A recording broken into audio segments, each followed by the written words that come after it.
যখন দেখবেন যে আপনারা সংগঠিত হবেন, আপনারা পুলিশ আপনাদের সঙ্গে পাবেন, এরকম সন্দেহ আমার নাই। আর আমিও চেষ্টা করতেছি যারা এখন চাকরিতে আছে তাদের সঙ্গে যোগাযোগ করার জন্য, একটা প্ল্যাটফর্ম করার জন্য।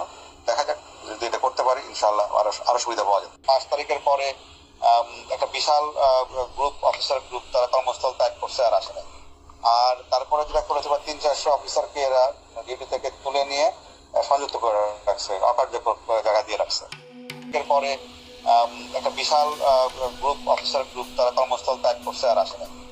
আর তারপরে যেটা করেছে, 300-400 অফিসারকে এরা ডিউটি থেকে তুলে নিয়ে সংযুক্ত করে রাখছে, অকার্যকর জায়গা দিয়ে রাখছে।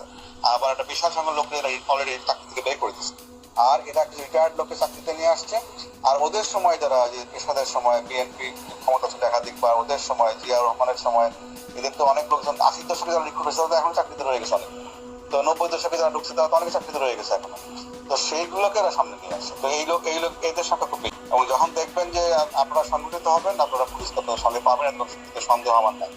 আর আমিও চেষ্টা করতেছি যারা এখন চাকরিতে আছে তাদের সঙ্গে যোগাযোগ করার জন্য, একটা প্ল্যাটফর্ম করার জন্য। দেখা যাক যদি এটা করতে পারি, ইনশাআল্লাহ আরো